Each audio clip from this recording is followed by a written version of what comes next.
President Bola Tinubu today met with the governor of Delta State over the killing of soldiers in the Okuama community, and is vouching that those who are behind the killing will be found.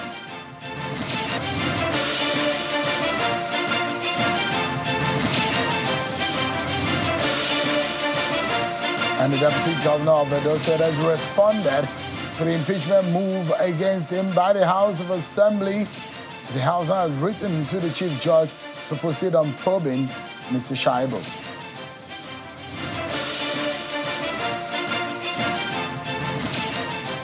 Hello everyone, welcome to the program. This is Politics Today, live on Channels Television. I'm Shaibu here in Abuja. Let's bring you up to speed with what is happening in respect of the impeachment move against Mr. Philip Shaibu, the Edo State Deputy Governor. The Edo State House of Assembly has directed the Chief Judge of the state to begin the investigation of the Deputy Governor Philip Shaibu as part of the process to impeach him from office. The Edo State House of Assembly, during plenary today, passed a resolution directing the Chief Judge of the state, Justice Daniel Okuama, to set up a 7-man committee to look into the allegations brought up against the embattled Deputy Governor of the state, Mr. Philip Shaibu.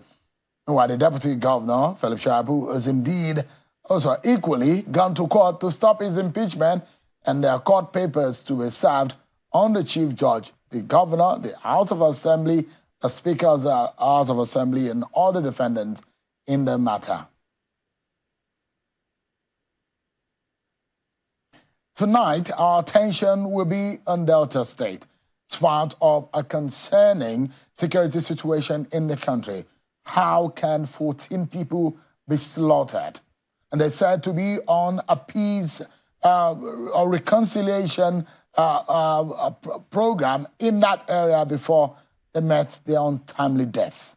Tonight, we'll be dissecting the issues and what this means for the Nigerian military and for peace in that area. The governor of Delta State had visited the president today. We'll be bringing you up to speed. In fact, the Senate president said these people may be mercenaries. We'll be getting all the perspectives tonight. A leader in that area will be speaking to us. And we've gotten some expert opinion too on this matter that could degenerate if not handled carefully. Stay with me, everyone, because first and foremost, I need to serve you with your political roundup stories.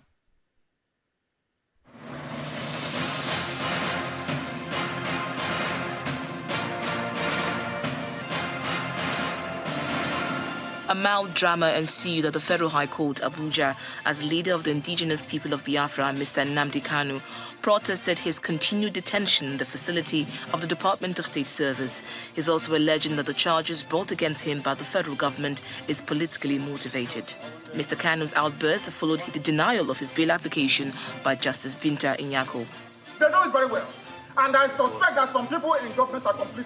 They are making money with insecurity. They are making money with it. The chairman of the Independent National Electoral Commission, INEC, Professor Mahmood Yakubu, has reiterated his call on political parties to avoid situations that lead to the conduct of parallel primaries and the emergence of multiple candidates. Professor Yakubu made the call at the first regular quarterly consultative meeting with political parties in Abuja. The INEC chairman explained that the situation has led to unnecessary litigations. Frequent changes, as we witnessed recently, during the Edo primaries are not only disruptive but costly. The presidential candidate of the Labour Party in the 2023 general elections, Mr. Peter Obi, has donated cash to the people of Nasarawa State to help cushion the effects of the economic hardship faced as they commenced the Ramadan fast.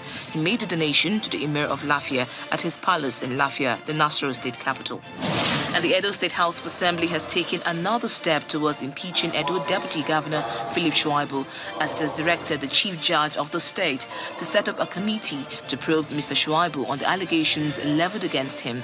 The majority leader of the House, Charity Agwo Baruga, who moved the motion during Tuesday's plenary, says 19 out of the 24 members voted in favor of the motion.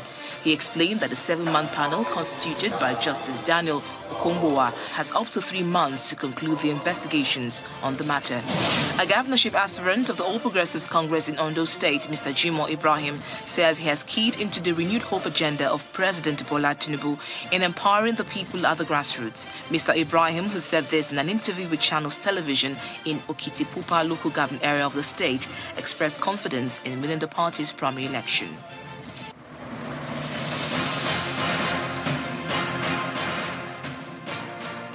There you have it, your political roundup stories. You've been served, everyone. So let's get started with our main conversation of tonight. And I'll be taking you to Delta State today, perhaps something that is worrying, the killing of soldiers who are said to be on official duty. So the governor of Delta State, the governor visited President Bola Tinubu over the crisis in the state and the killing of soldiers in the Okuama community. Take a listen to what the governor said after his meeting with President Tinubu today. It is necessary for me to brief the commander-in-chief, and that's what I've come to do, the full details of what happened. Mr. President assured me that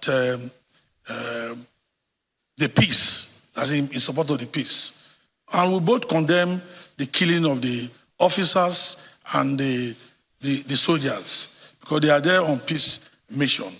And what is happening now is something that we did not bargain for. But we want to assure everybody that there will be no more attack on the villages. If there's anyone that has happened in the past, there will be no attack. But we know that those who are culpable will be brought to book. All right. Those are the assurances coming from the governor after his meeting with President Bola Tinubu. But of course, on Sunday, the president had come out strongly and in strong terms. He's released a statement from his office saying that those who are found culpable will be dealt with. I'll give you insight into what the president said in the course of the program. So part of our analysis tonight on the program. But again, the armed forces of Nigeria had begun mourning the 17 military personnel were gruesomely murdered. Angry youths at Okuama village in the Hueli South local government area of Delta State.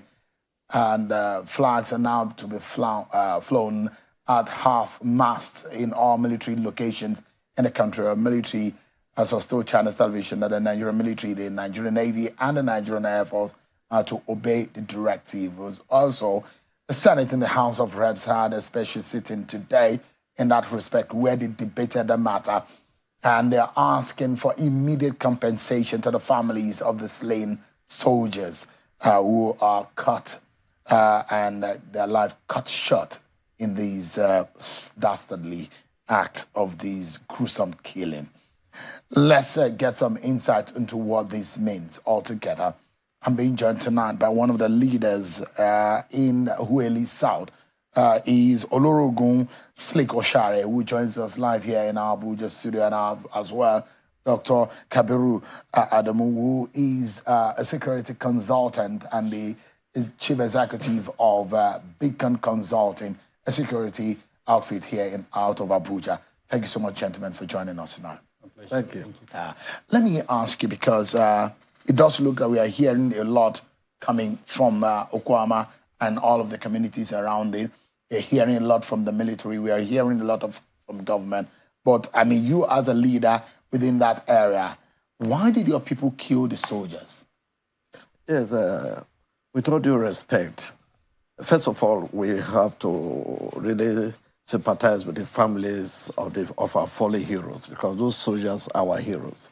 People who sacrifice their life, who put their life down to defend you and I, to protect the nation, to protect our... It's a sad thing for it to happen. And it happened not in a battlefront, but right at home, which was not a battlefront, in the hands of brothers and sisters. It's a painful thing. But I do not want to accept that they were killed by my people. Nobody knows who killed them yet. And that's why the president has ordered that a thorough investigation should be made. To start pointing fingers at some people and say your people killed, I don't think it's fair at this moment. So that's what I'd say.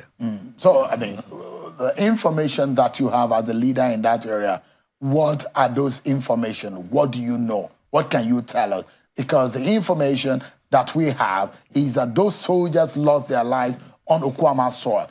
Those people were killed right when Okuama people are there and they are killing as much as lieutenant colonels, killing majors. These are highly placed military officers in the Nigerian army. Yeah, from the information coming from the press and the reports we heard was that the soldiers had met the community leaders and they had been welcomed with the traditional honorable way of welcoming visitors, the colonels, with a sign of peace, usually supported with some token of money. That was done. And I understand that when the soldiers wanted to ask for 3 of the leaders to go along with them, the people refused. And then the soldiers started shooting. That was what the papers reported, not what I saw, what the papers reported. And that report has been consistent over the period.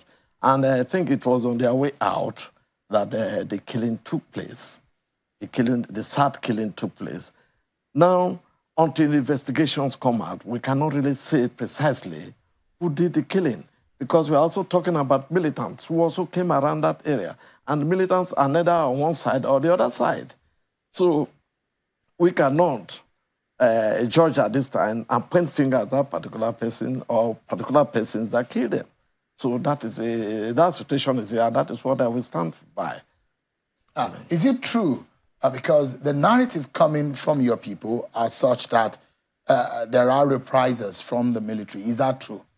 Yeah, we saw the video where the community was being burnt down. Well, are those recent videos, though? Yes, they are recent. Can you confirm that Okuama has been under siege, under attack? Yes. That's what you know. Yeah, right now. They said the reprisal took place, and I don't think that the reprisal has been denied. Has anybody been killed in Okuama village? Yeah, people have been killed. Community. People have been killed, and children, pregnant women, some are still in the bushes, and the old people said the bushes. Is it by the militants, or who are those killing your people? The report said that it was a reprisal after the discovery of the death of the soldiers. By the soldiers? That was the same reprisal. But the military has since come out that that is not true. Because they even said that reprisal even spread all the way to Bayelsa, from what we are reading in the papers, what we are getting from the news. But what are your people telling you on the ground? That's the same thing the people are saying. The people are saying the military came for reprisal. And the whole place has been deserted, the houses have been burnt, and children, pregnant women, old people, it's a pathetic situation. It's a pathetic situation on all sides there. The military has since said that is not true, that nobody, their men have done nothing. They have waited and to the instructions of the commander-in-chief, the CNC, the president, and that nothing of such has happened, and that the community is playing cheap politics over this matter. I wouldn't want to argue that with reports we are seeing coming from the military. But if independent people go to the place is there. Let the independent people go to the place. And somehow, unfortunately, when the governor visited, when the Delta State governor visited, the press were not allowed to come in.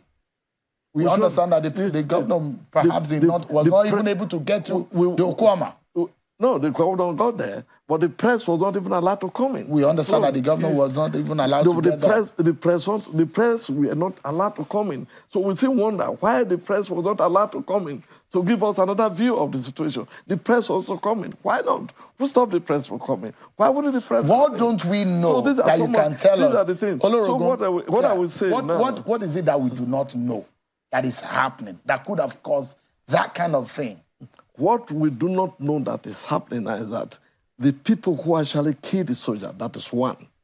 Then the people who instigated the killing, there must be some people. That's why I'm really happy that the president said, go all out and fish out the people. Those who instigated the people, we need to find them out. We need to find whether they were Nigerians in the first place, whether they were people from Okuama, whether they were people from Okuama, or whatever. We need to find out that. So at this point in time, we should be careful at who we point fingers at. There must be some people who instigated it, or who may want to incite the authorities against the people of Okuama. There may be such situation. So because we see publications by the people, you leaders in that area coming out, and you're posing questions as to the role of the military in that peace mission. You are questioning how the military only went to Okuama and not to Koloba where there were a lot of questions being raised by leaders. So why are you raising all of those questions? Because those questions are raising from fundamental issues as to how the Okuama people perceive the mission of the military. Yes, the questions are being raised. We raise those questions because all the narratives coming out seem to be pressing on Okuama. Why there are two communities quarreling? Why are now the crisis coming out, all the pressure is now on one side and not touching the other side, as if the other side is just innocent? So these are the things we are questioning. These are the things, that's why we raise the question. These are two people fighting, two people fighting. Why were the soldiers on one side, and why are the narratives going to one side alone? My community and my next door community had once had a fight about 2 years ago, and there are soldiers stationed in my community. When the other community came to attack my community, the soldiers in my community didn't participate. They kept quiet. We now asked them, you saw fight the community. They said, no, it was not their duty to interfere in what was going on in the two communities. And somehow the governor came and we resolved it. There are two neighbors. The two communities, we could shout at each other like that. Brothers of the same father, the same mother. And it happened like that. I mean, one of the questions and the polls has that's been why raised. we're asking the question. Yeah. Why they done and why pointing finger and that this person came when we are not even investigated? These are the things that we make us raise those questions. So it's a sad affair. So these are some of the posers raised by the leaders in that area. They're saying, why was the military peace mission escorted by Ijaw youths?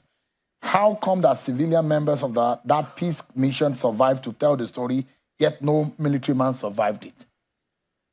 That is why we are very happy that the president said it should be thoroughly investigated.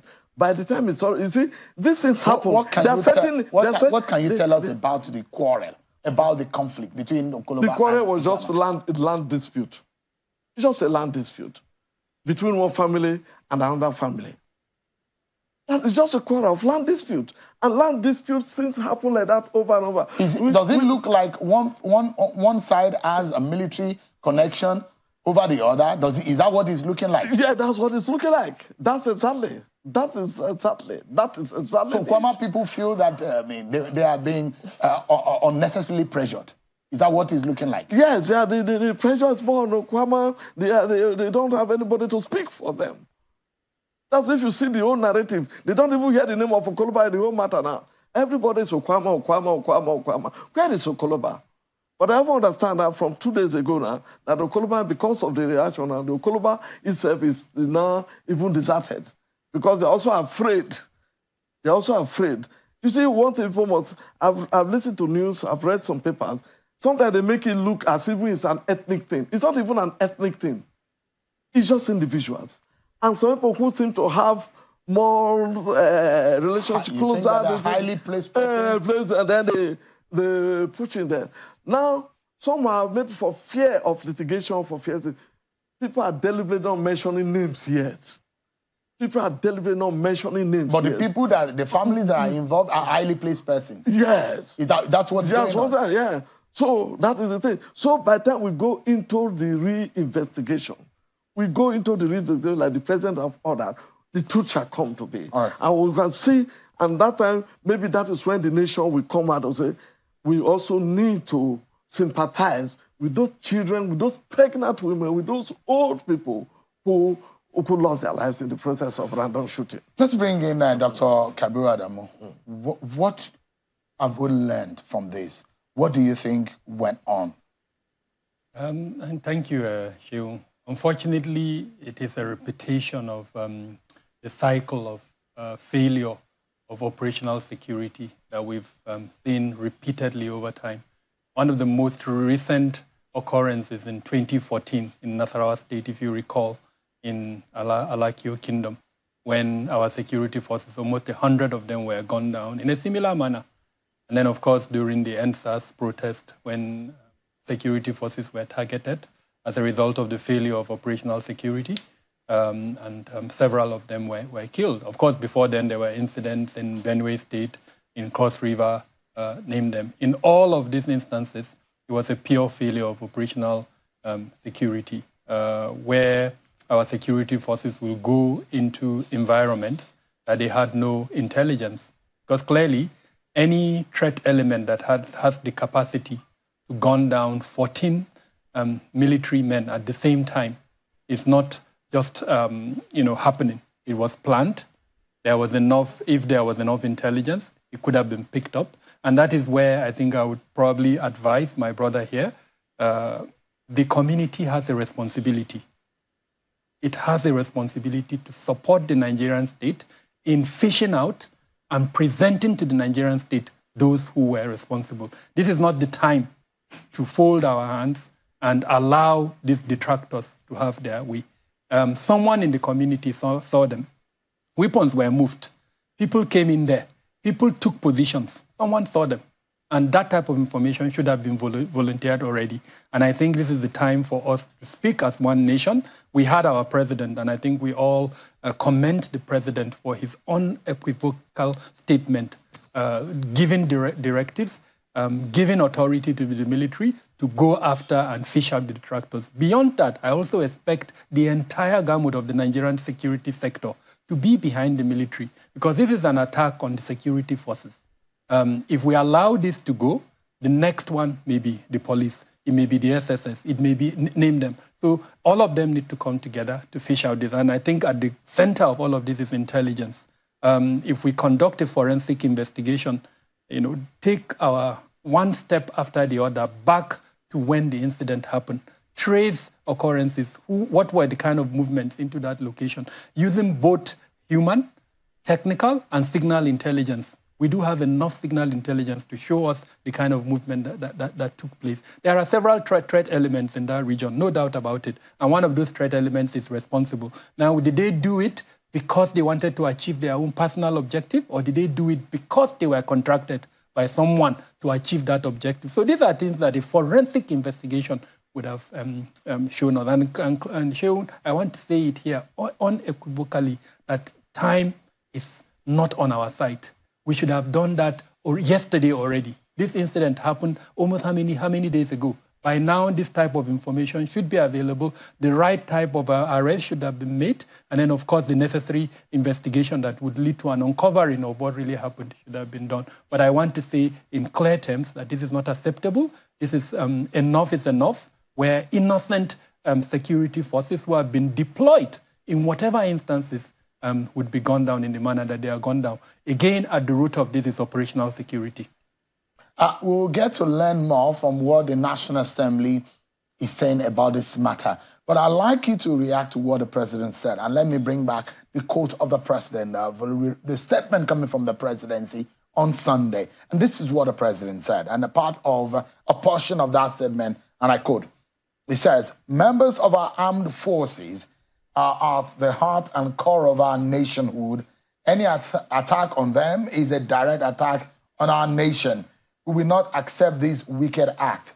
The Defense Headquarters and Chief of Defense Staff have been granted full authority to bring to justice anybody found to have been responsible for this unquestionable crime against the Nigerian people.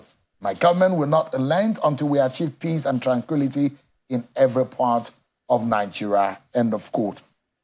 And it is so heart-wrenching that you discover that the kind of people that were involved, the quality of the officers that are involved, for a lot of our viewers who do not know.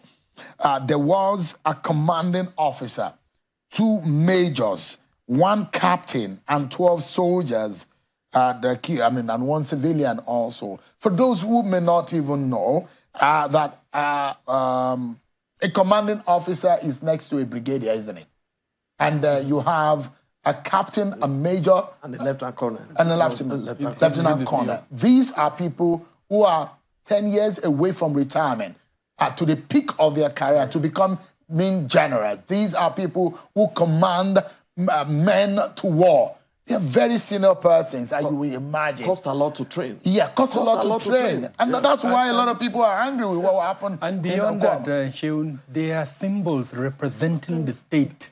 They are not there on their own. They were sent there by the state to achieve an objective. So an attack on them is an attack on the state. And I must commend the president for his very clear statement and his directive That is what we need. But like I always say, the administrative structure around the president also need to pick that statement and turn it into administrative tools.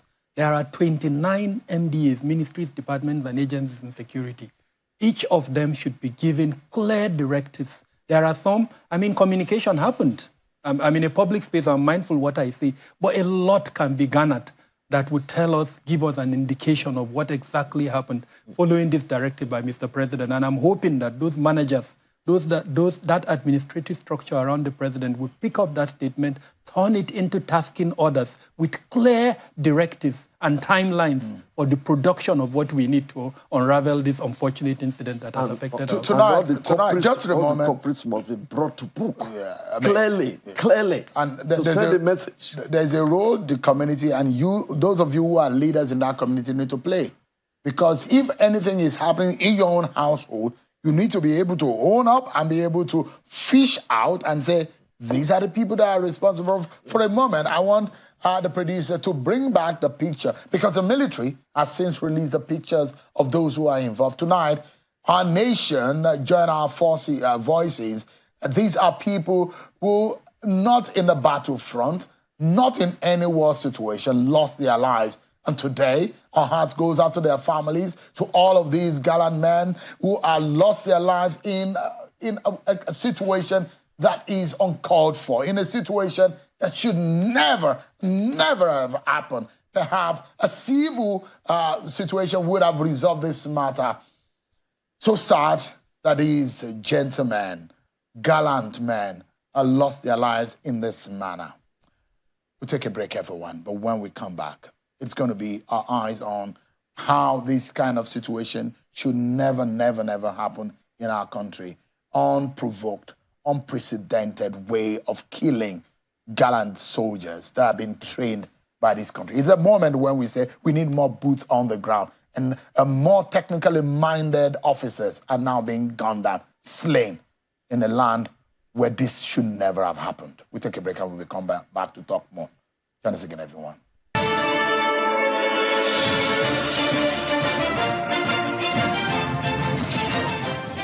All right, thank you so much, everyone, for staying with us. Some Google Earth images of where we are talking about in Delta State is in the Hueli area of Delta State. Of course, you can see those pictures right there on your screen, and drilling down to Okuama, and you can see just how the nearness of that community to the sea. Yeah. Which moves on down, drains down to Brutu and into the Atlantic Ocean. That's how it flows. Yeah. So a lot of militancy happen in that area, isn't it? A lot of it, yeah. That's the real center of militancy and all those ones. And there are areas that have been very difficult for even the military to manage over the years. Yeah, because the creeks are many and they are interwoven. You can squeeze through one creek up and down. And with all the boys on the speedboats over time, they have mastered it so much. They have mastered it too much that even the Navy is training to see how they can master it as well as them. Sometimes the creeks may be very shallow. So big ships cannot go there. Bigger crafts cannot go there. And they're flowing. Apart from the thick forest around it too, where you have the thick vegetation around it too, yeah. But you've explained what the crisis was between Okoloba and Okuama. It was a land issue, right? And in this kind of situation, one would be wondering the role of the traditional rulers in all of this. Yes, you see, sometimes when this happens, the land matter has been dragging off sometimes. In most cases, what I experienced even in my place, it may not be the two communities as a whole that may be involved. Maybe just one individual or a family with another family in another community. And by the time it escalates, you now rub the two communities as if they are involved. And if one party is connected or has so much money, it now uses influence and some other ways to come into it. And then sometimes the traditional rulers, I don't know what happened on that, some traditional rulers are not very forceful too. They may not even have enough influence. They may not even have enough money. Sometimes they even survive by the largesse they get from other members. So you know the reason why I brought up this earth image of that environment, and I like you, Dr. Kabir Adamu, to speak to this. You said that arresting that situation and arresting the culprits or those the culprits in this matter in the very few hours are very, very key, very important, and that's why I brought out the earth image so we can get an understanding. And he has said, I mean, he's the son of the soil. So he understands the terrain, how difficult it is to be able to arrest some of these people. If you are not able, and I mean, covering elections, I've gone to communities that easily, people, when they go to school, children, you see them, they go to school across the river, and they swim, they put their school uniform inside a poly bag, wrap it around their neck, they swim across and they wear it, the same thing when they're coming back from school. And these people have understood and mastered the environment such that if you are not from there, it's difficult to catch them. How difficult could it be if these militants or whatever these people are, how difficult is it going to be able to arrest them because of how they meander around these areas? It's difficult, no doubt. The environment is an environment that allows for multiple exits. They could exit the environment on land. They could exit it on water. I doubt by air. So it's likely that we're looking at these two components, land and water. Now, the capability to block exit through both land and water is what is the challenge. And my worry is that over time, this is not a new information. This is an information that we know.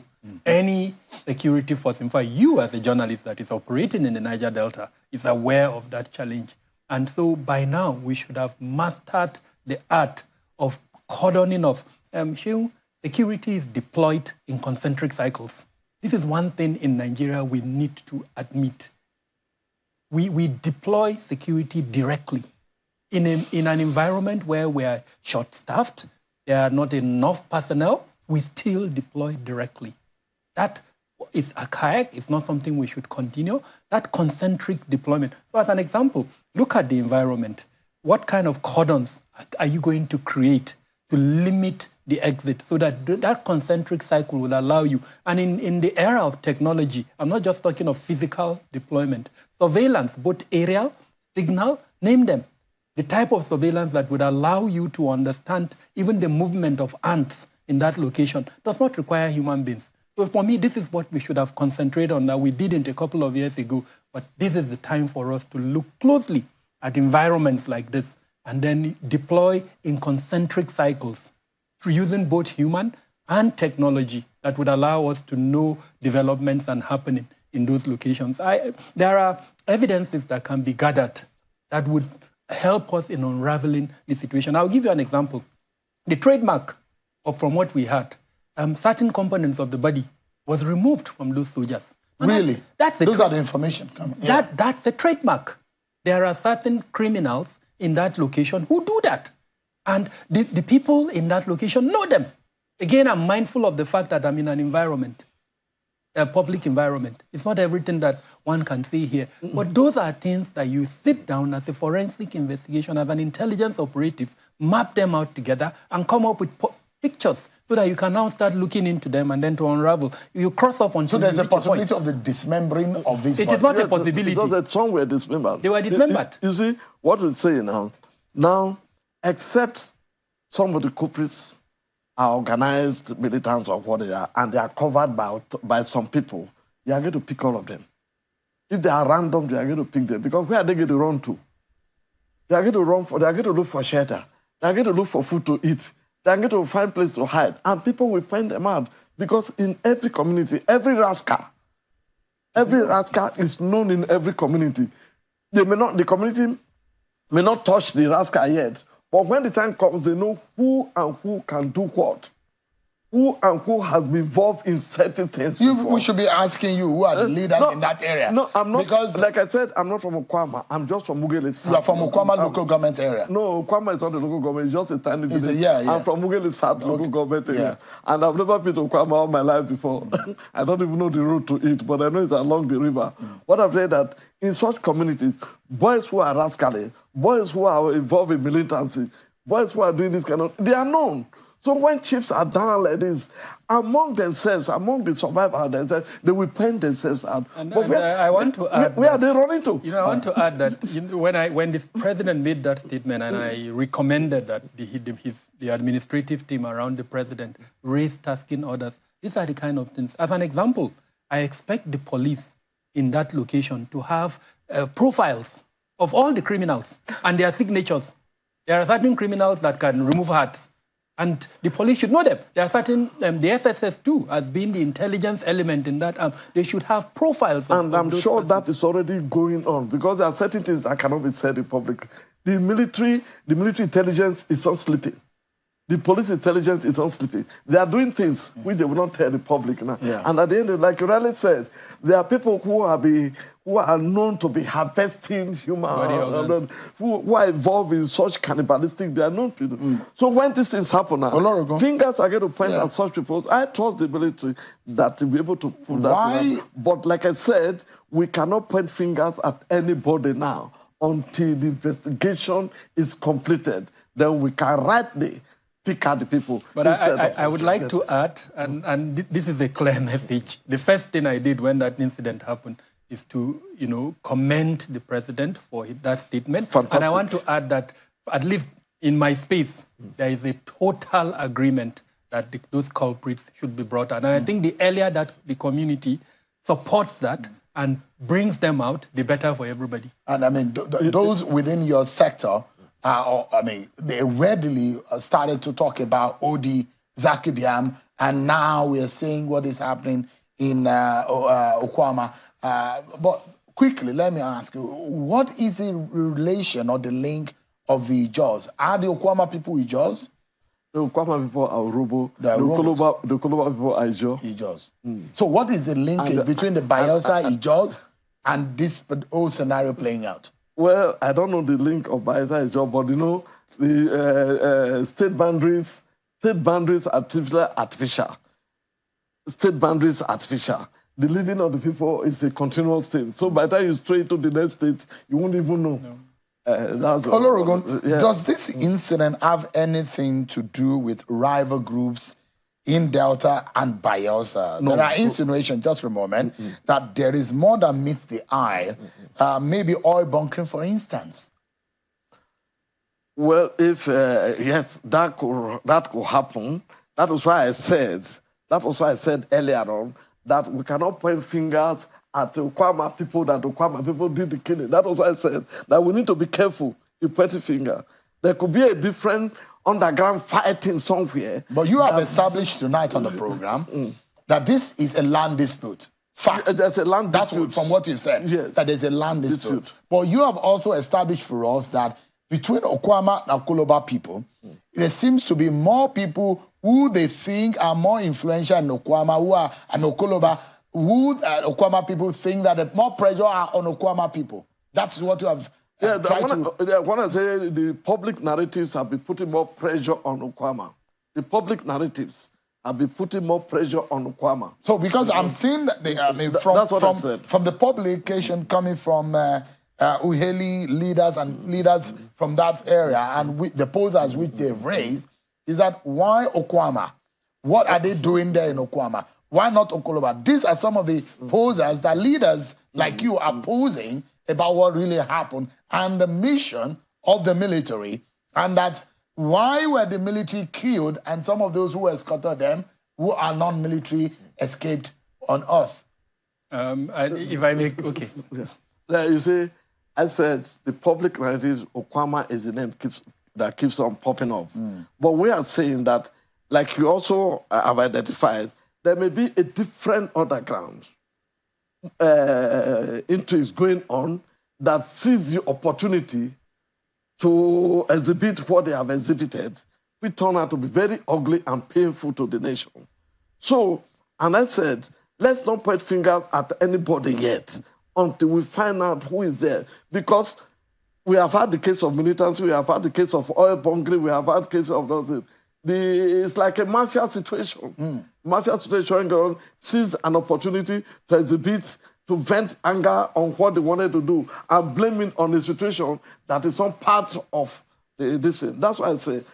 And I said, the pressure should not be put on just one community alone. So because, what we have learned from your submission today is that if there are conflict, if there's a conflict between two communities, and it does look like it's a land dispute, and from what you have also told us is that it looks like one community is being put under pressure more than the other. Maybe one community has more connection, highly placed connection, such that the pressure is now on one community leading to all of this. But you wanted to say something, Dr.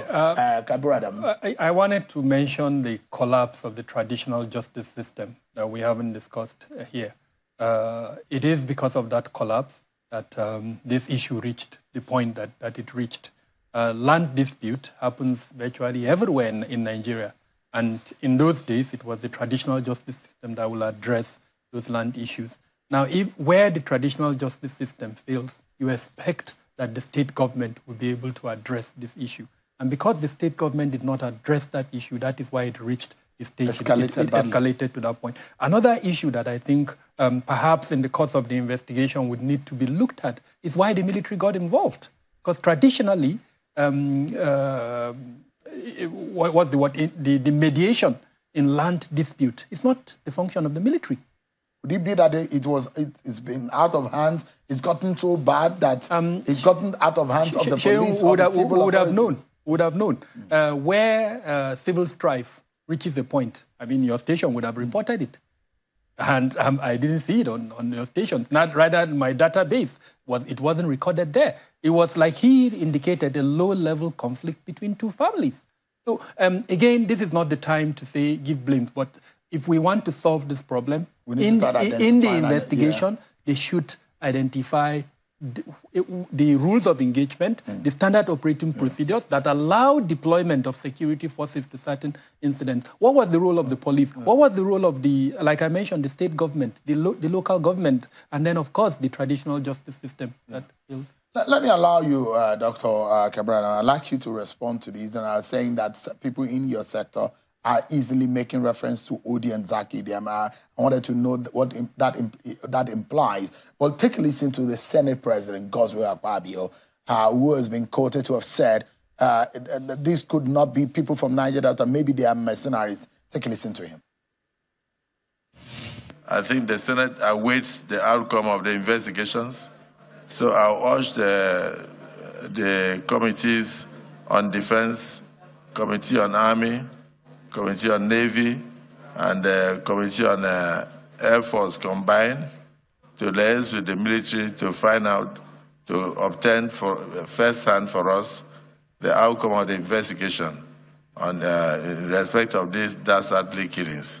By the time the whole thing is established, we will know whether the people who were killed as a result of community conflict or as a result of external forces. Whatever we have condemned, and we are not happy. No Nigerian is happy over this incident. What do you make of that, Dr. Adam?